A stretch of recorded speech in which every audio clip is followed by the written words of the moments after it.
Hello, welcome into the studio at the Old Art Room for Art Studio Daily. And today's inspiration is a UFO. So I'm finishing off an unfinished object that's been in my stash for quite some time. And the theme is sunflowers, as you can see by the inspiration in the studio.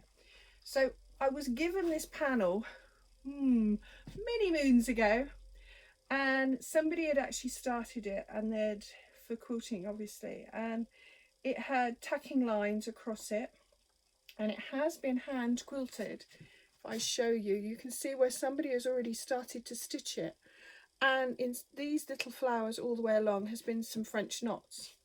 So I think someone stopped it because they've used polyester wadding or batting, and what has happened is the wadding, as they've stitched, is actually starting to pull through the weave of this fabric, and it normally happens on the polyester wadding and shows up, quite a lot on dark fabrics. So as you can see, here is some of the beading on here that has come through, where the wadding has actually come through to the surface of the dark fabric. So I always use a nice soft cotton and wool wadding, and I'll put a link below so that you can see that, so that it doesn't do this on a quilt, because it will just ruin the look of it, and you'll be forever pulling it through. And obviously every time you pull through, you're making this back layer even thinner. So what I'm actually going to do is I'm going to layer up, and I'm going to free machine quilt this. I'm not worried about the building. It's going to be made for a cushion, and I'm going to put it on one of the benches in the garden. So it sort of does justice to all this hard work that somebody has done. And I'm going to add in, to zhuzh it up, because you know I like a bit of sparkle, I'm going to be putting in some of this lovely Indian sari braid down the sides and as a cording. And also for the back, I'm going to be using the scrap remnants left over from some projects that I've been doing on sunflowers. And this fabric is a lovely screen printed fabric from the 1950s, so it's quite vintage, and it just carries on that theme of those beautiful, glorious sunflowers. All right, so here we go. Come along for the process. So I'm going to take my panel. I've got some backing fabric, and it's just calico. I'll just pull off some of the bits that have come off it. I've got a bit bin hanging on my table. So I'm going to put the backing on here.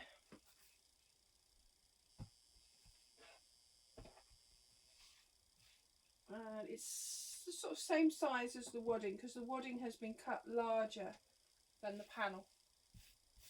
Smooth it all out, and then I'm using Quilter's safety pins, which are the safety pins with a bit of curve in them, and I'm going to be using that. Now I'm going to start off in the middle,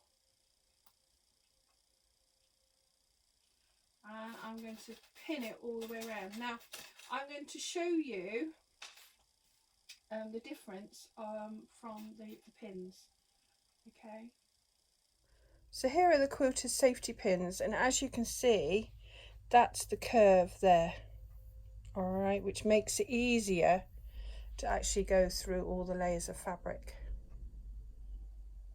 And there's a link below if you want to purchase some, which makes your job much easier for quilting and putting layers of fabric together. And what I've done here, you can see this one is a straight one. That is a normal safety pin. So you can see the difference between the normal safety pin and a curved Quilter's safety pin. So I'm going to start off in the centre, pinning and smoothing as I go with the curved safety pins.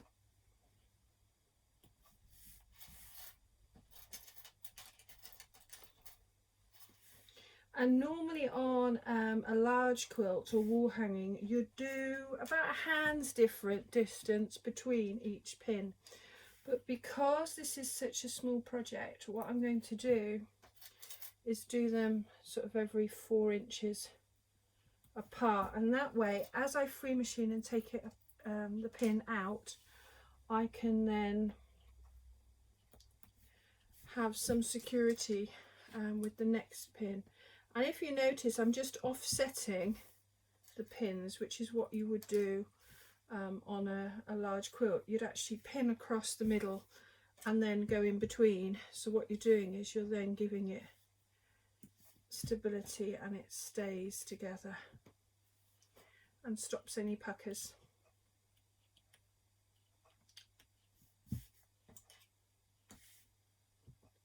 You can see when it's harder to pin together, it's because they're not actually quilted safety pins, they're just ordinary safety pins, because sometimes I need hundreds of pins to actually make a piece of, you know, make a quilt, especially on a large one. So I'll do there,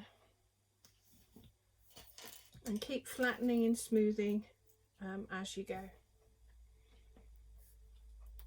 Now, have you got any UFOs that are lurking in your cupboards, in the drawers, in your baskets?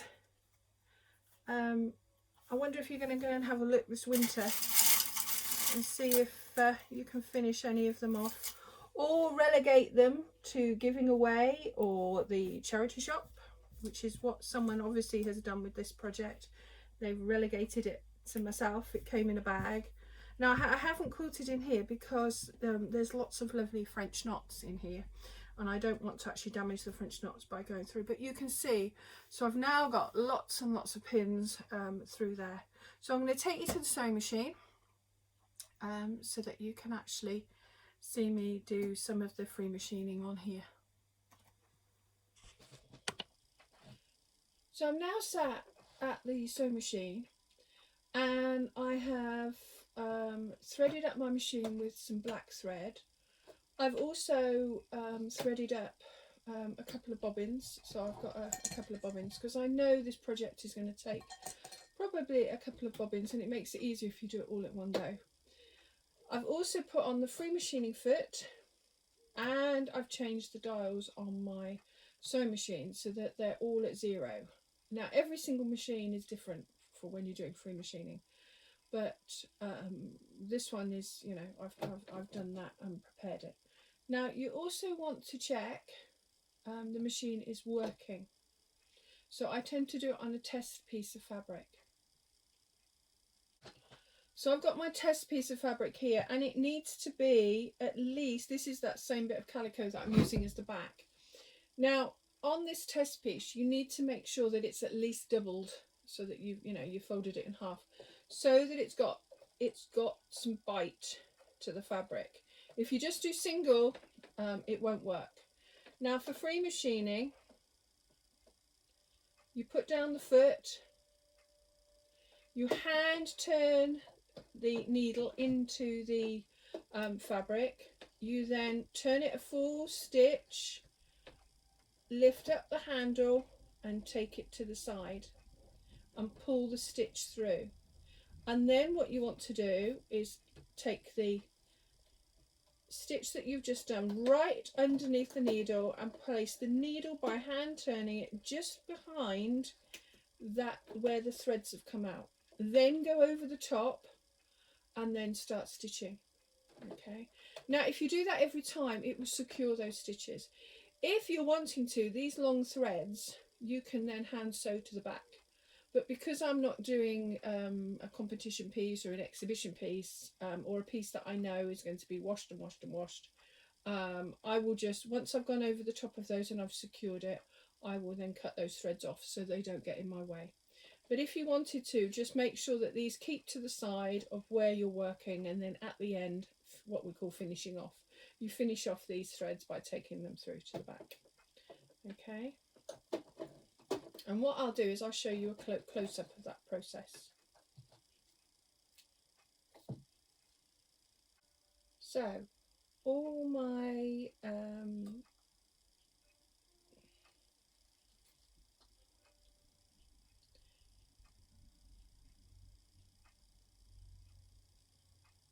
so I'm over at the sewing machine, and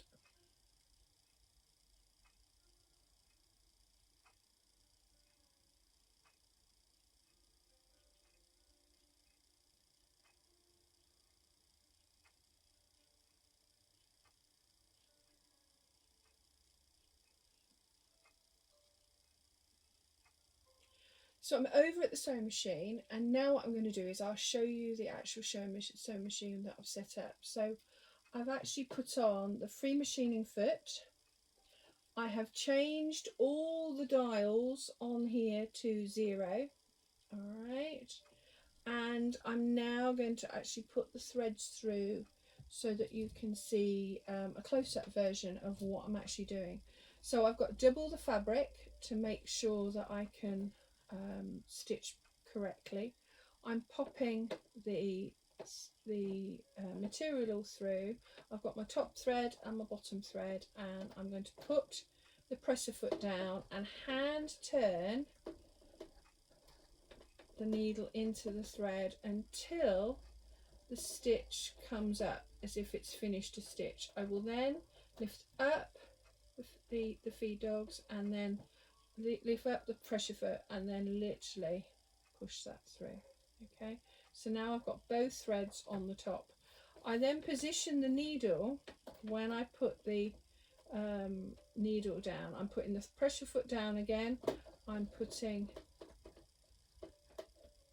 the needle behind. Now, because the stitches are 0, when I move this, I'm actually creating the stitch length and width.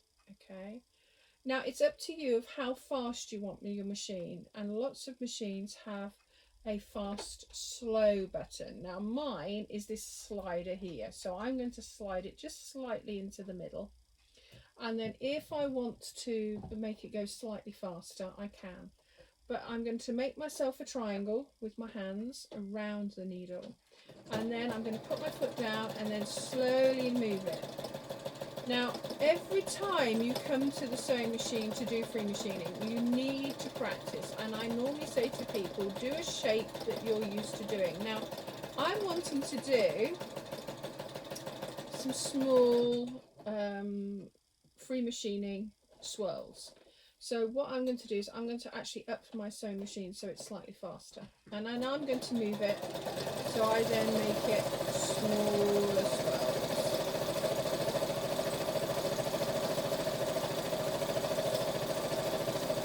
Okay, so I'm moving it around to practice, and I can see that's exactly what I need. Now, when you're doing this process, don't use your scissors. If you've got scissors on the sewing machine, don't use them for this process. Hand turn your needle out and pull it to the back so that you've always got threads, because those threads, if you were to use your scissor cutter on this process, it would cut them very close, and of course then you wouldn't be able to pull them up when you stopped and started. So that's what you're actually looking for. Okay, now if you're new to this would take practice to do. It's like driving a car. You need to actually work on this so that you can practice how small you get your wiggles together. All right, it's all about the free machining and quilting wiggle. All right, and that takes practice. It's like driving a car. You have to keep getting in the car to drive the car to learn how to do it. It's like your sewing machine. The more time you use your sewing machine and the more time you do this style of embroidery or quilting, the more used to it you'll get. Okay, so I'm just going to turn off this side camera, and then I'm going to take the piece, pop this underneath.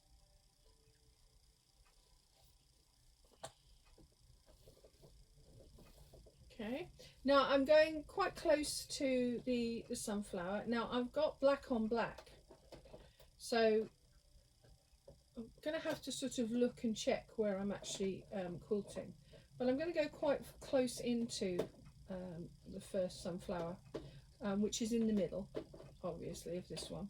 Hand turn, lift up my presser foot off the fabric, bring the stitch through, and I'm going to use my scissors just to bring that loop through. It's a bit fiddly, that first loop, but once it's through and both threads are then on the top, I'm then just going to go just slightly behind it. I'm going to just take a little sip. I've got my honey, lemon and ginger in here. Okay, now I am just going to put this camera on. Alright, and then I'm going to start quilting. Now it is black on black, and you will feel the difference between doing just 2 layers of fabric to doing and quilting your front, wadding and backing fabric. Okay, you will feel that difference. Now I'm just going to remove a pin and I'm going to put it in my container. Now my container is just one of those ones that you'd use for the kitchen.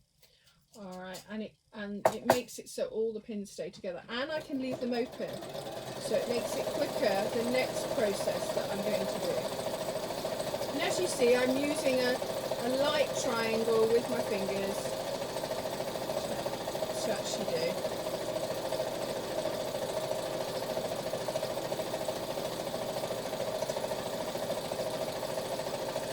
And I'm just going to quilt now, just loosely, around the leaves and the outside, and just free machining all the way around. So I'm just going to stop with my needle in. Now if you've got a needle down position on your sewing machine, it makes it much easier, because as you stop, the needle will actually physically be in your fabrics, so that when you come away, your needle is still in position, so that you can start quilting immediately.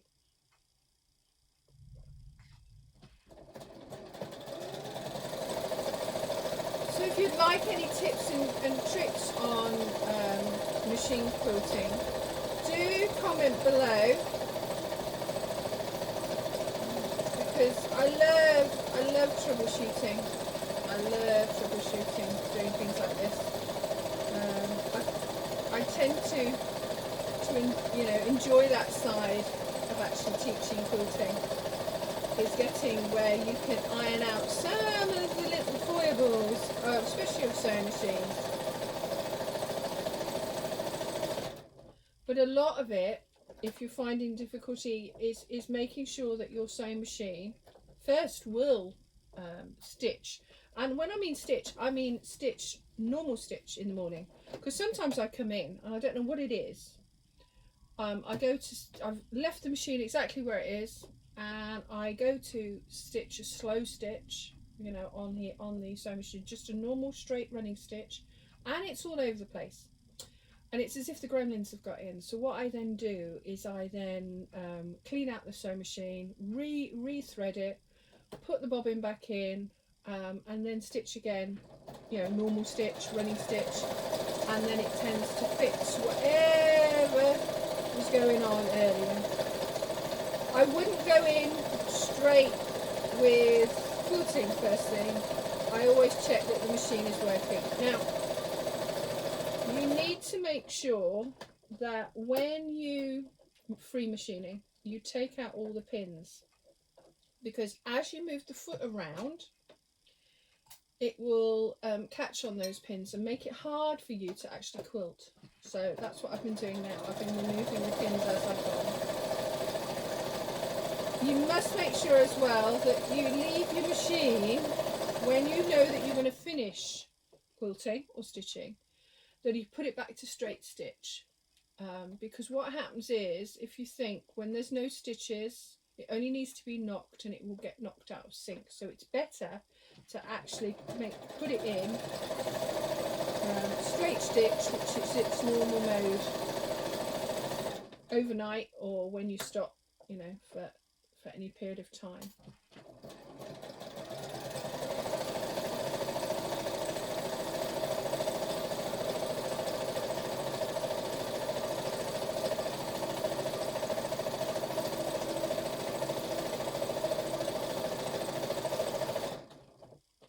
So I'm just wiggling around, turning the fabric. It's like a piece of paper when you're drawing.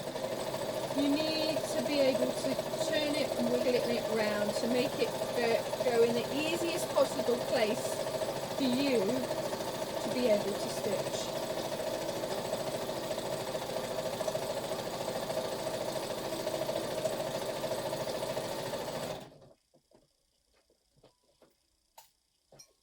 And you can see the ease of having your container by the side of you. It's just getting yourself organised when you know what you're going to do and gathering your equipment beforehand.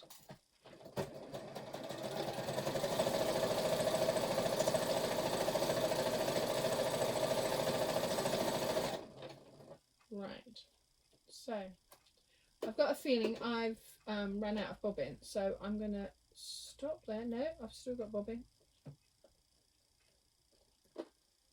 Can put your needle back in. Oh, fit wasn't there. Because it's black on black, it's very hard to see. But I don't want stitches to be seen. It's more to hold all the layers together and the texture of it. I'm after.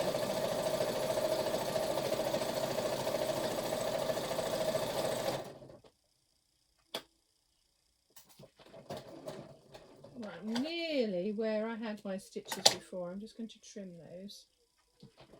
Take those off.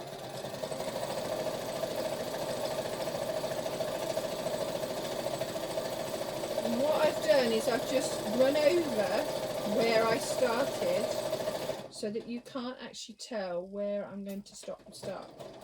Now when I come to finishing, I try and finish where there's an end in the pattern. So I'm just going into this flower here and I'm just going to go over the same place and literally finish off there.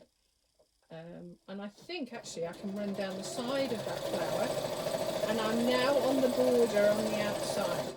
Now when you're on the border of a project, you need to physically hold the edge of your project and then make sure that you're smoothing and going underneath with your hands as you move around the project. Okay.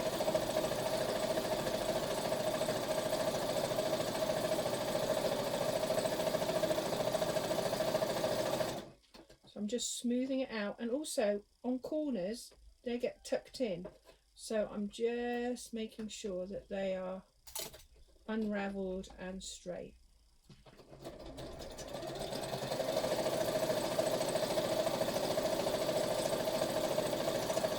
And I've got my hands behind the project here, and I'm just holding it so that it gives me something to pull against.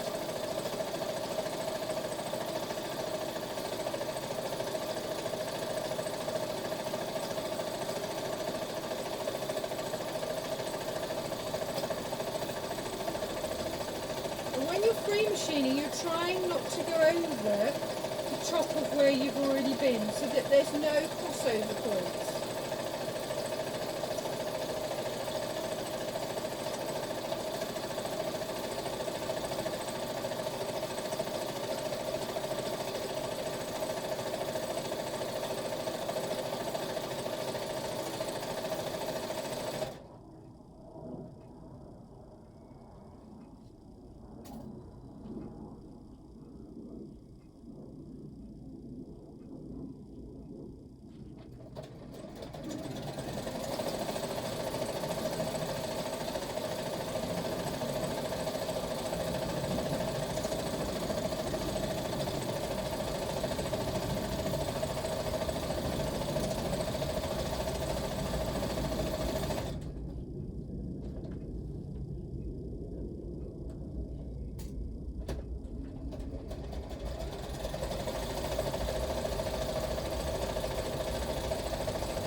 I'm just coming to the end of the quilting here, where I've actually quilted all the centre and the border, and now I'm coming to the end part of the border. And what I do is, again, I just come to the edge and I go over and over in one spot. And now you can use, if you've got the scissor action on your machine, you can use it. Okay, so that is the piece all finished and done. All right, and what I'll do is I'll give you a close-up.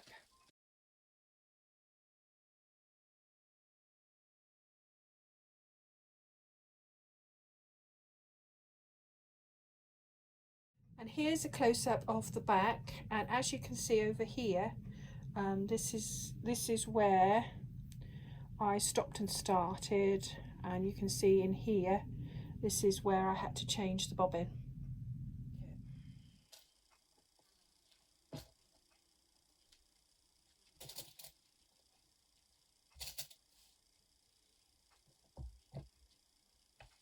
And then what I'm going to do is I'm going to change the foot on my machine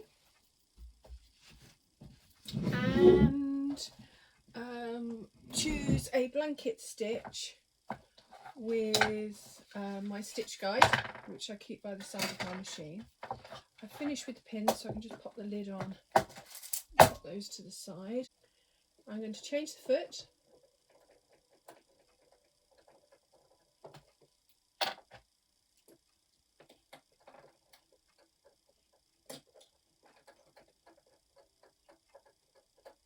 And this is back to a normal foot, your normal sewing foot.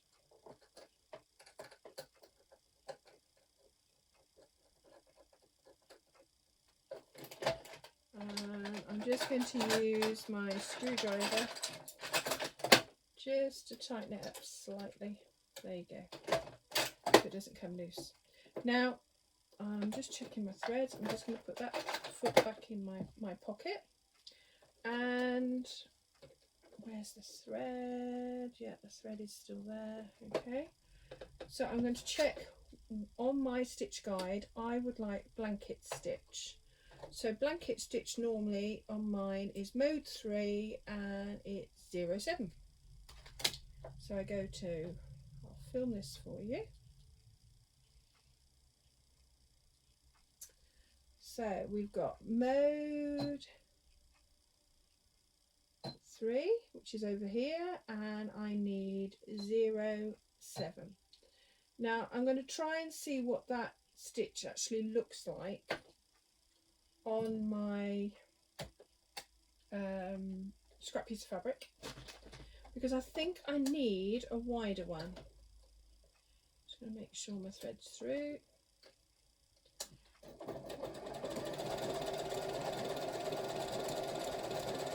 Sometimes you need to make sure that your stitch, and I'll show you what I mean, your stitch here is actually slightly longer to actually take in and almost bite the fabric. Okay, so in between here is your stitch width, and obviously in between here is your stitch length. So I'm just going to increase my stitch width just slightly so that you can see the difference. What I've done is I've increased the one that actually goes down, okay, so that I can actually quilt and stitch this in place. Now I'm going to have to do it this way round to do the inside, so that I've got something to hold and something to go against. So you're putting the edge of your fabric, which is your braid here, so that the foot is on the outside and it almost uses it as a guide. And then I'm going to actually stitch along using that as a guide. Take my pins out as I go, and just keep holding all the layers together to make sure they're nice and firm and they're not moving.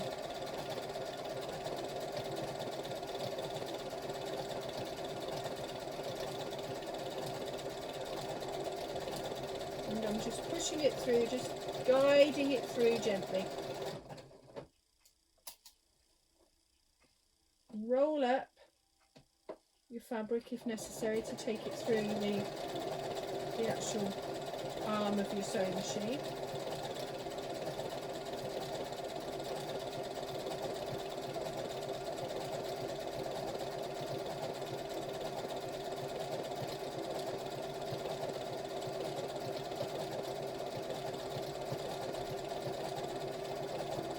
Keep smoothing it out and removing any pins that are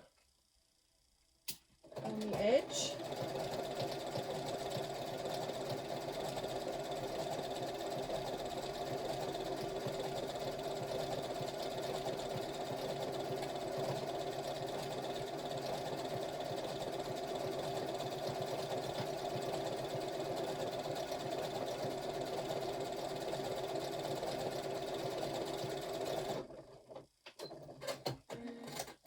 Go.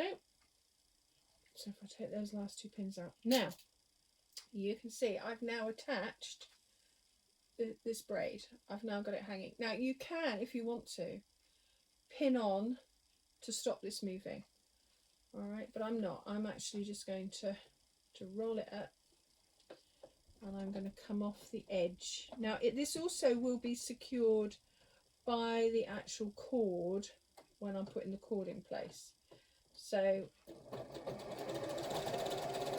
I think at this stage I'm actually just going to do a straight stitch just to hold it in position.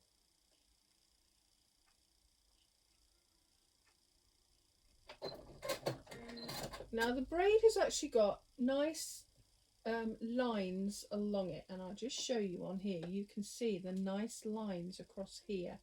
I think I'm actually going to quilt with a decorative stitch down the center of one of those channels, and I like the look of number 21, which is a fly stitch. I'll show you on here. It is a fly stitch. Trying to get it in focus. There we go. It's a fly stitch, number 21.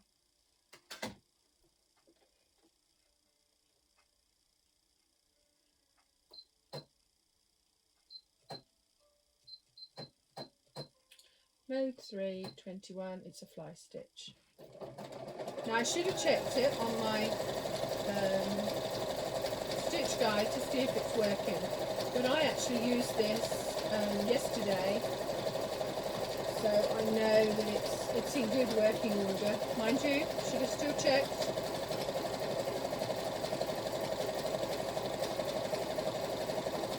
But it's working fine.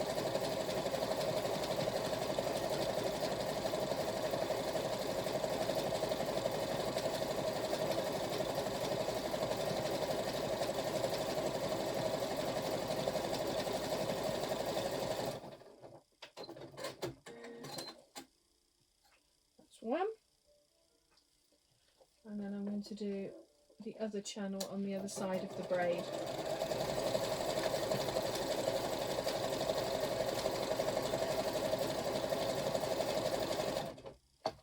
Just roll up my fabric.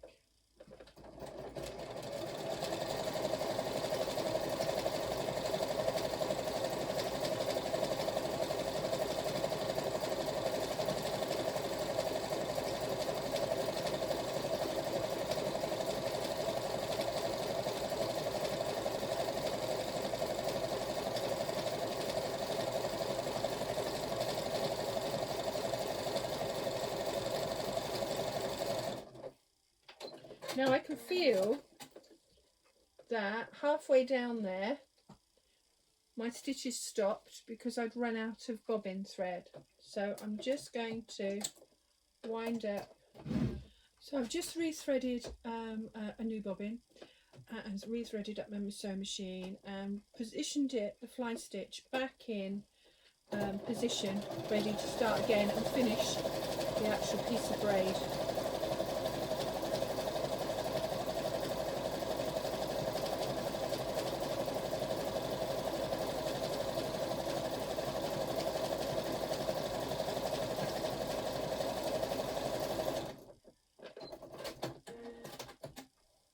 Okay, so now I've done that,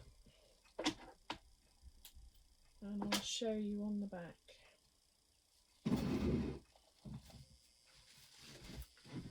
So there's the braid now all in position, and on the back you can see there, you can see that there's the blanket stitch, and then there's the 2 rows of the fly stitch. Okay, so now I've got to that stage, I'll just turn off my sewing machine, and that will automatically put it back to normal stitch.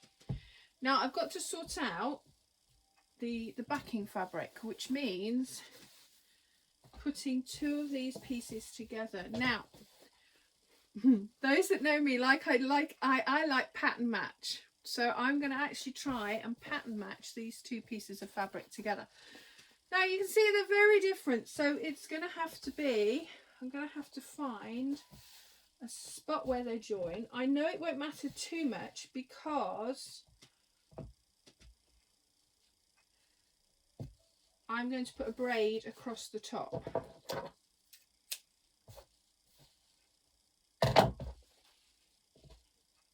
And what I mean by that is I'm actually going to go like that and pop the braid across the top like that. So if I show you. So as you can see here, this is the backing fabric, and then I'm going to need to pattern match. Now you can see the pattern match here I can actually do, because those are those buds, and there they are. There's the repeat here, so you can see it's about 16 inches repeat. So I'm going to know that goes on here with this foliage, and also, if you can see, this sunflower down here near enough matches up. Now we'll eat into a little bit, but I'm hoping if I manage to do it correctly that you won't actually notice the actual join, because I'm going to be putting, just move those down, I'm going to be putting the braid across it. So I would normally pin, and now I've got a cut here, so I'm going to have to make sure that this piece here is as wide as my cushion, because you can see where it's been cut into here, it's actually got a cut. So I'm hoping, oh, exactly. Okay, so what I'm going to do is flatten it all down and make sure it's all flat. Now I normally would pin like that all the way along, but I want to make sure that when I open this flap, all right, and I'm just going to do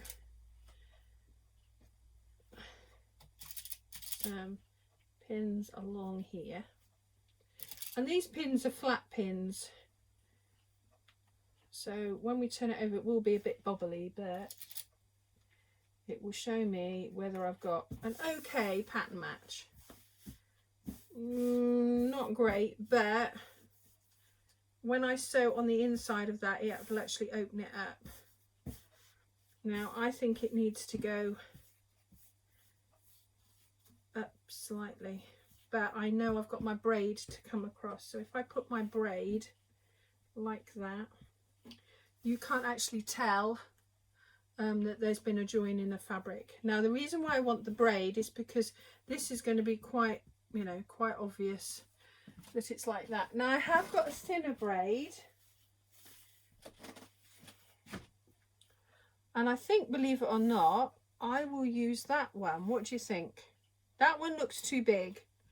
This is one of the offcuts from making the cord, and I think I'm actually going to use that. Yeah, and I prefer it that way round. So I'm just going to pop that down on there so that reminds me. Now I'm going to open this up, and now I'm going to pin the other way so that when I go to the sewing machine it makes it easier for me to pull the pins out. this way is dressmaking and this way is patchwork and quilting. And technically, because I'm joining two bits together, a seam together, it's patchwork and quilting. So I'm going to go over to the sewing machine and sew these pieces together. And I've just checked my machine. Yeah, my machine's definitely okay. I'm just going to up my stitch length slightly. Make sure both pieces of fabric are correct. Put anything bits out of the way. And I'm just doing a 1/4 inch seam. Now I'm going to go back on myself on this one because I want it nice and secure.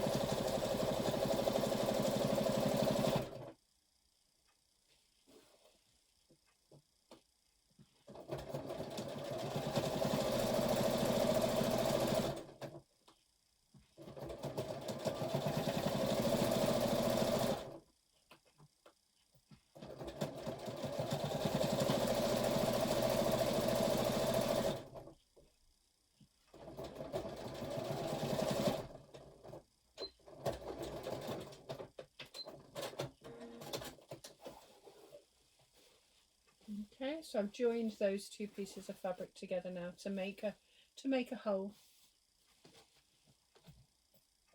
Turn that off. I'm just going to iron this so that I can actually pop the braid on.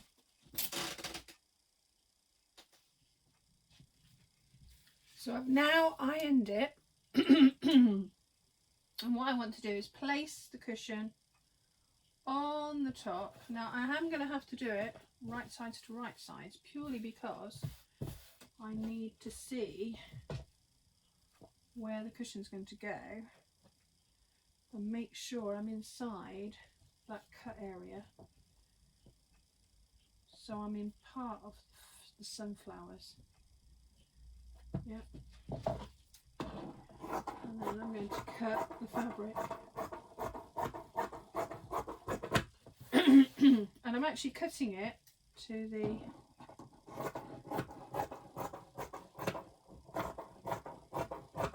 edge of the cushion.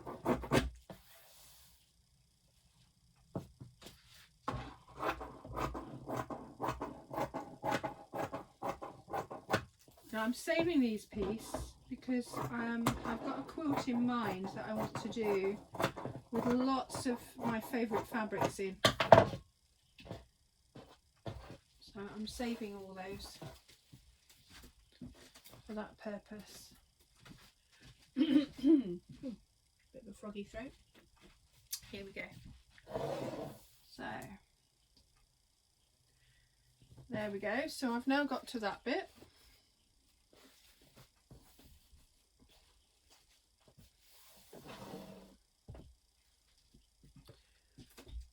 I'm now going to add on this braid. So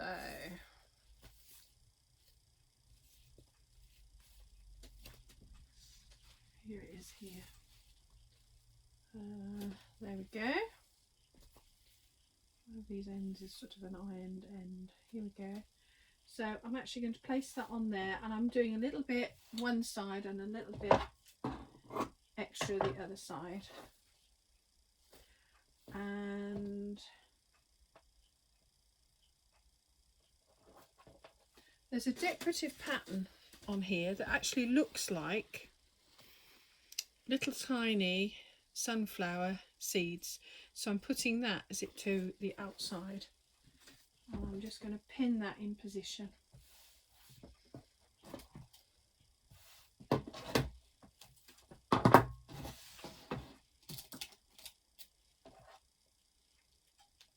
So I'm pinning over the top of that join.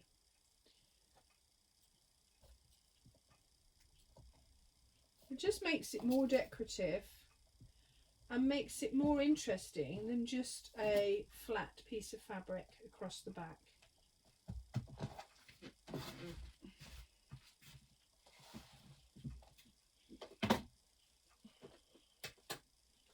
So So I'm now going to go and I'm going to use mode 3 and blanket stitch, which is 0.7, and then I'm just going to up the bite like I did last time, and I'm going to sew that in place.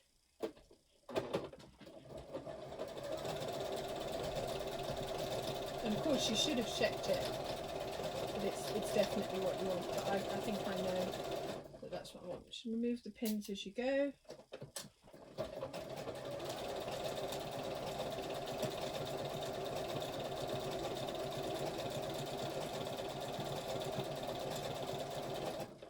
I'm just going to shut my door curtain and see if that, no, that doesn't stop. So I thought it might stop some of the glare, but no. The light is actually moving round the studio and it's coming through the skylight that's above my desk, which is at the front of the studio here.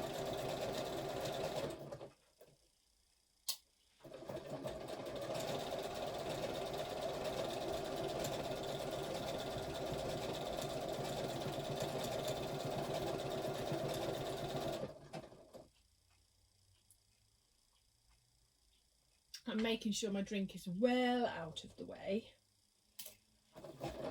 And believe it or not, it's on a separate table. This big table is actually 2 tables joined together.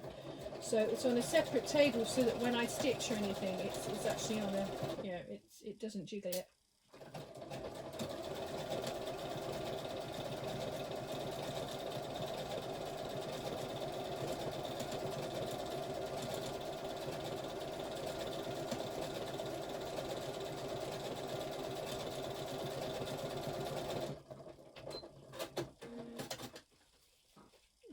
Fly in here. I'm just going to put my stitch guide on the top of my cup. So I'm stitching down both sides.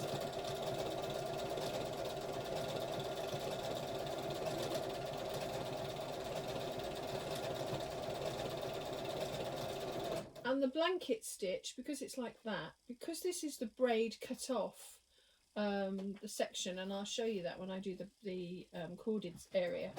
It's a piece cut off that so that I could use it for just such an occasion.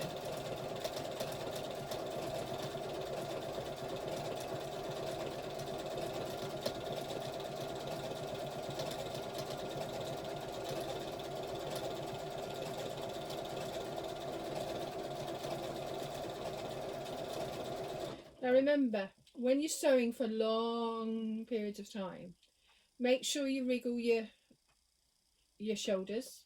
Make sure you're actually sat properly in your chair, okay, and that your foot pedal is in the right position.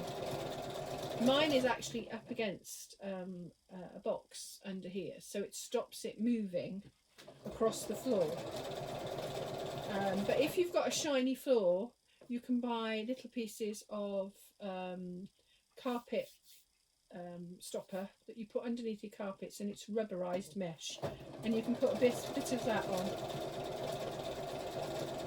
underneath so it stops it going across the floor.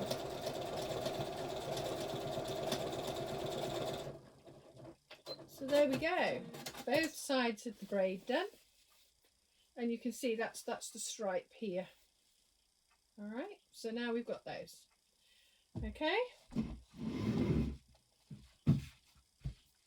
so that is going to be the back of the pillow or the cushion. Okay, so you can see that's the front, and then that's going to be the back. Now I'm wanting to put a decorative cord on here. What I've done is I've taken this braid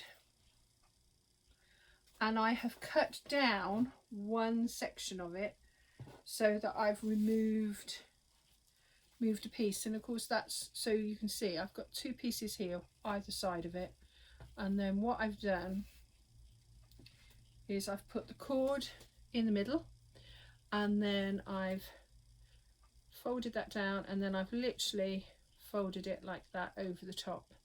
stitch down by hand all the way along, or you can go down by machine.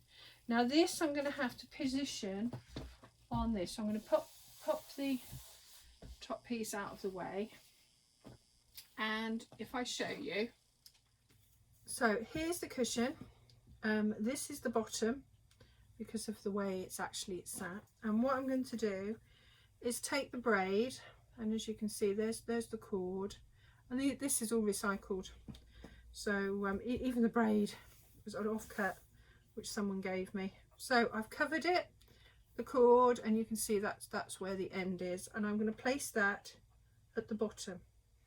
Now the covered piece needs to come in here, and this is going to be stitched then to yours, but you need some extra so that when you join the two bits together they hide in the bottom of your cushion. Okay, now I'm going to pin this in place up against the actual cord. Now when we're turning the corner, I'm wanting to make sure that it curves round, and you can tell because this isn't a bias, it's not cut on the bias. I'm just going to, in this corner section, I'm just going to put a V and a couple of snips either side of it so that it turns, and you can see it will then turn around the corner. And just do some easing in to turn the corner, and then carry along.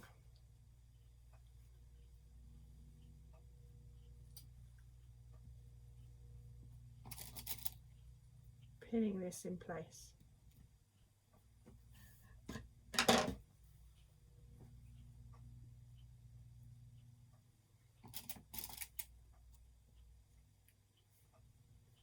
Of course, some of those pins are rather bent. They've been used over a long time. So I'm on the corner again. So I'm just going to take a V and then snip either side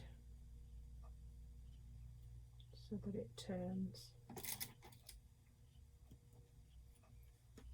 And just ease it in, because what you're doing is you're actually easing in the cord as well as the braid.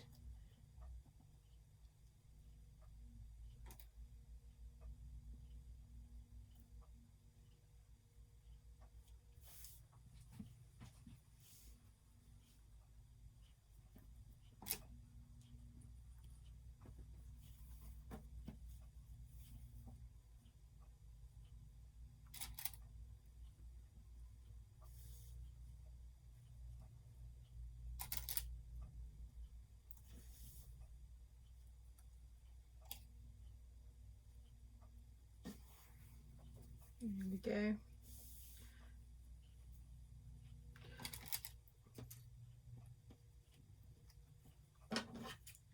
When you're doing this yourself, it does take time, so just be gentle with yourself. It takes time to do.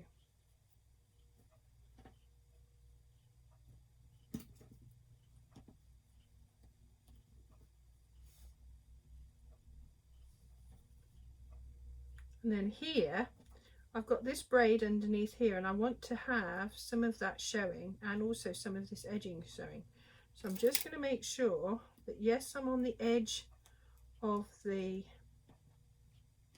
cord, but I'm also on the edge of the cushion. So I'm just catching the braid down, all right, but I'm just on the inside, and that it's sort of straight, because if you want the same distance all the way along.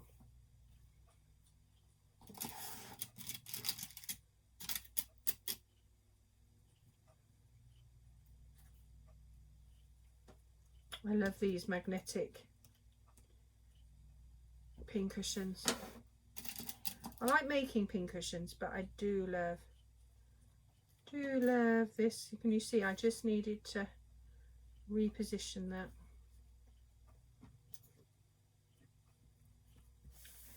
slip the corner again.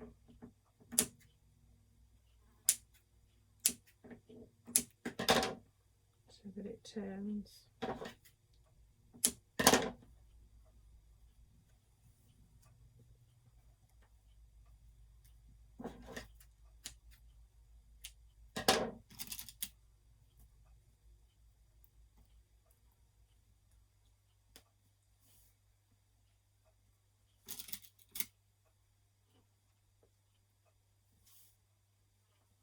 And we're nearly back to the start.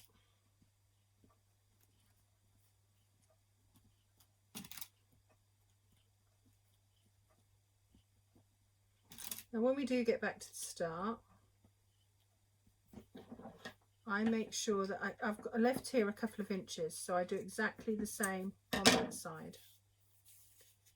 Okay, I'm just pulling out the cord on there, and I will pull out the tacking stitches that are holding this braid together, because then this piece of braid can be used for something else.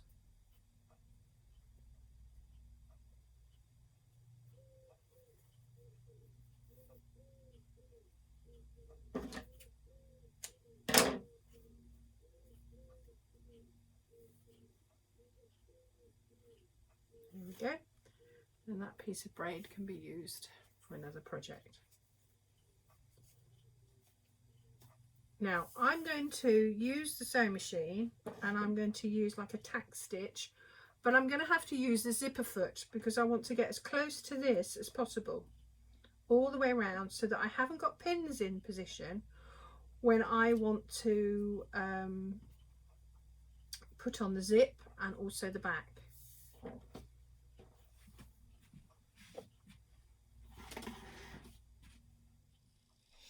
So I'm just sat down at the sewing machine, and I've put it ready for my zipper foot, and I'll show you up close on this one on the camera here. Now above my head you can see a lovely ray of sunshine that's angling straight at my lovely inspiration of sunflowers and sun inspiration.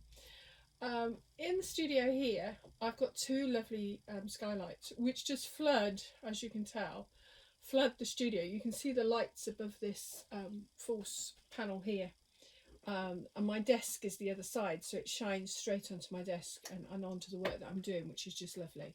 And I've got three big windows. One of the windows though I've actually got a monitor in front of, and the white curtains are just slightly closed to it, so I can actually see it there. But the other ones are very large, and they're house type windows, so that they let in an awful lot of light, which is lovely. I still have the main lights on because I've always, you know, enjoyed light, and because you're doing close work it's good to actually see. So I've got the zipper foot. I'll just pop that on. So the zipper foot. So here is the zipper foot, and as you can see there are two sides to the zipper foot, and depending on what side you put it on is how close it is to your fabric or your zip, as it is a zipper foot, and that's what you're putting in. So this is what I'm going to use now.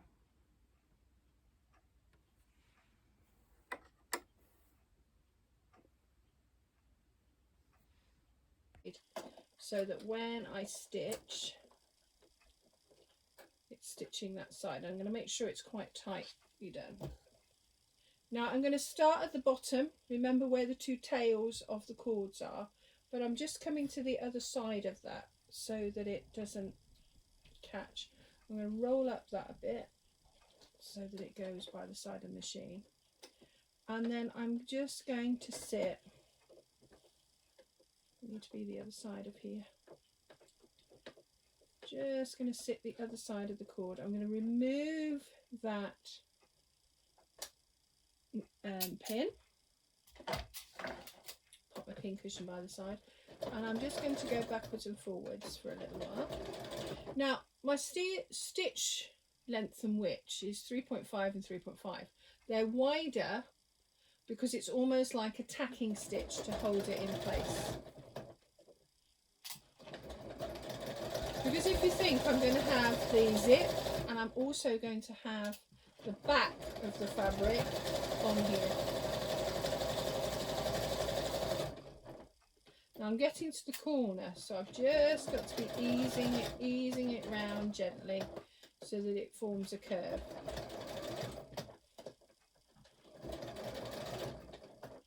And just easing it out of the way.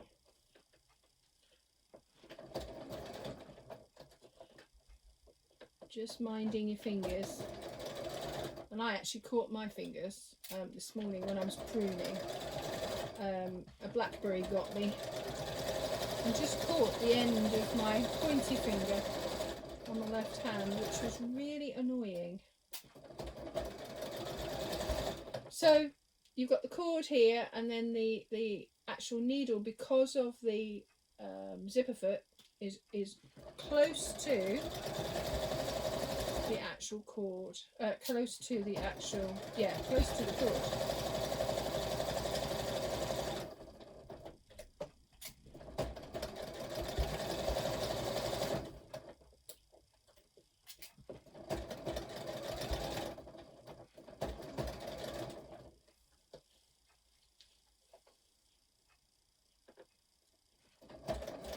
Turning the corner.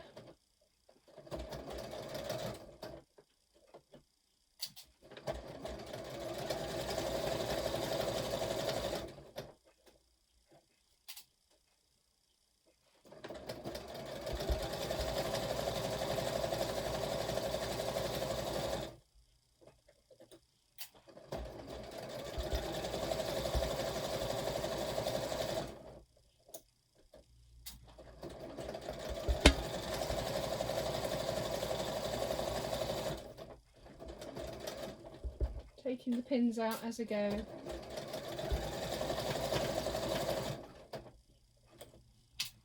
And just holding the braid in place, especially around the corners. You could have, if you wanted to, have tacked it, pinned it and then tack it. And if that was a project that I was doing for a commission or to give as a gift, I would have done that to make sure that there was no movement. But because this is a project for me, I'm okay with a little bit of curviness. I really don't mind.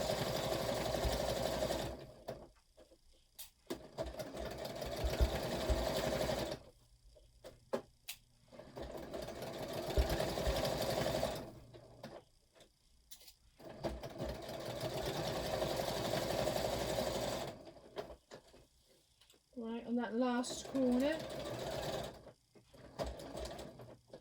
Luckily enough, because the it's black thread and I'm actually on the braid that is multi gold and black, you can't actually see these machine tacking stitches. So I'm hoping that I won't have to take them out when I've actually gone to stitching them. Right, and now back at the ends, and what I'm going to do is just make sure both ends are placed together.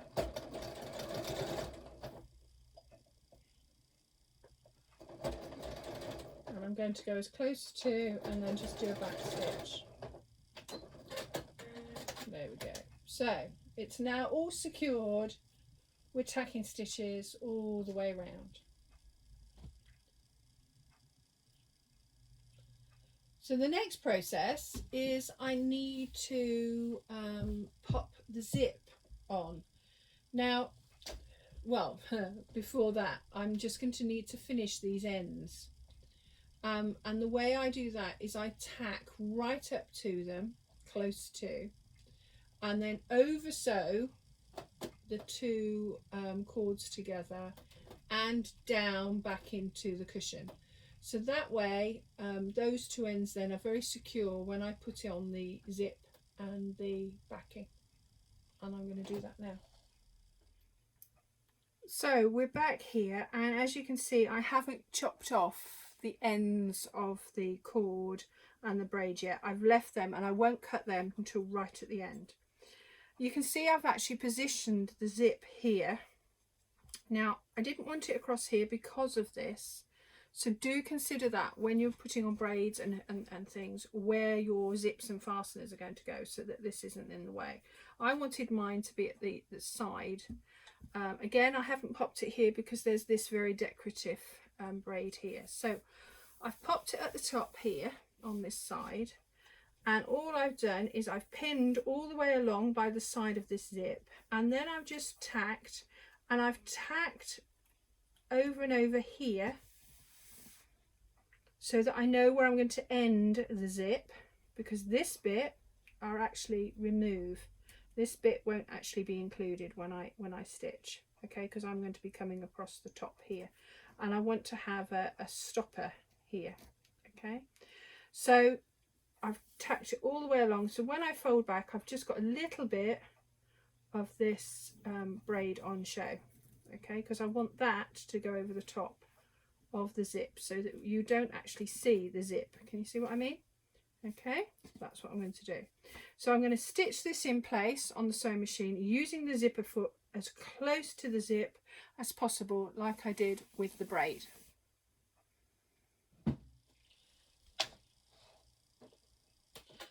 So I'm now going to sew the zipper foot in place. So I've switched on my machine. I'm just going to up it so that it's actually a good stitch length, okay. And then move my pins to that side, roll up this one, and then I've still got my zipper foot on. Take my threads to the back still, make sure I'm in a good position, and then place my zipper foot so that I'm next to the actually ridge of the zip, okay, and nice and steady, nice and slowly sew the two pieces of fabric together.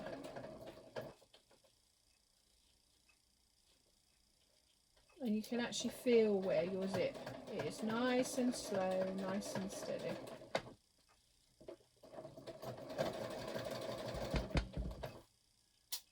Taking your pins out as you go.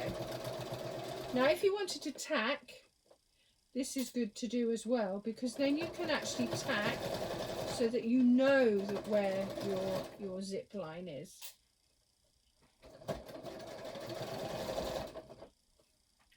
Right, I'm just going to check.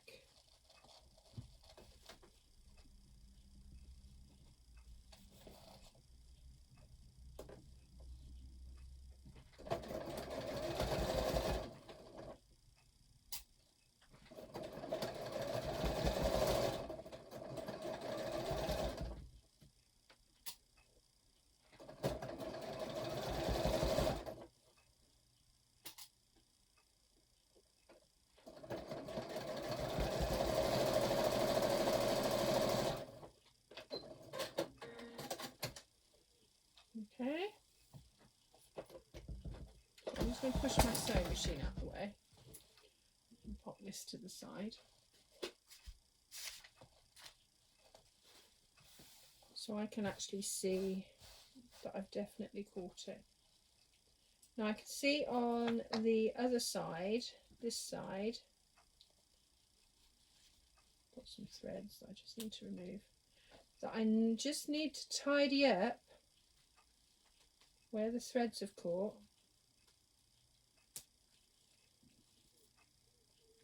I will just need to tidy up so that when I open it up, so I'm just going to tidy up this bottom end on here.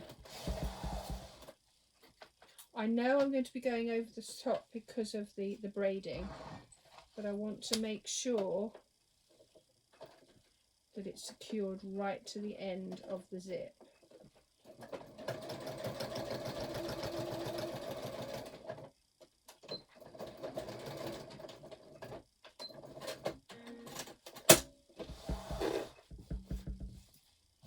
There we go. Okay, so we need to move the zip needs to be, and I'll show you with the other camera so that you can see this next bit. So you can see where I've actually now stitched the zip in to the cushion front itself and to the backing, and you can see all the way along. Now you can, if you tacked, you can sort of get this gap the same all the way along. Now if I leave the zip end here, I'm not going to be able to undo the zip, so this is what I mean. I'm going to pull that inside here to make sure that it's inside the actual cushion itself, and I need to just square off the end so that it sits up straight, because then it will go in place. I'm now going to pin this to each other all the way round, and then I'm going to tack it. I need to tack it to make sure that I get as close to this cording as possible. All right, so that when that goes there, that's as close to that cording as possible all the way along. And also when I get to here, I've got to make sure, because as you can see, this actually has ended up with this. There's going to be a lot of fabric here to do, so I'm going to need to be very careful when I go over to the machine here that I hand turn it over, and that might take some hand finishing as well. And then I will literally make sure all these, it's all close to the tacking stitches is close to this all the way around. So I'm going to go off and do that and then bring it back to show you. So here is the cushion now, all seamed up around the three sides, and you can still see some of the tacking stitches. I don't necessarily need to take those out, but if you want to in your tidying up, you can do. So I'm literally just trimming up, and now we can trim off those ends so that they're square. I've nipped off some of the corners to make it easier, and your next thing is to actually turn this inside out. So you go to your zip. Now when you're sewing this up, make sure your zip is open. It's like when you're making bags, you need to make sure the zip is open so that you can turn it inside out. Now to poke out corners, I usually use either a chopstick or a poker tool, and in this case I've got a chopstick here, and you're just poking out the corners so that you form a nice curve, and then I just bring the chopstick along the edges to turn. Same with the corner by the actual zip. Now when I was going over the ends of the cords that were meeting down the bottom, instead of machining normally, I literally stopped and hand turned the needle through. The same with near the zip, because the zip is metal, I hand turned it so that it could go over that part and join, and then you just need to twist the zip in. Now you can, if you'd like, put a little stitch along here all the way around using again your zipper foot so that it holds that in place. Okay, there we go. Now it just needs, everything now needs a tidy up, so it's taking off any threads, any tackings that you can see. Okay, push those in, and that will go right to the end. Now you might want to put something on there. Okay, take off any threads, and there is your panel finish. Now I'm actually going to make myself a cushion pad, because I haven't got a cushion pad this size, so I'm just going to go away and make a cushion pad.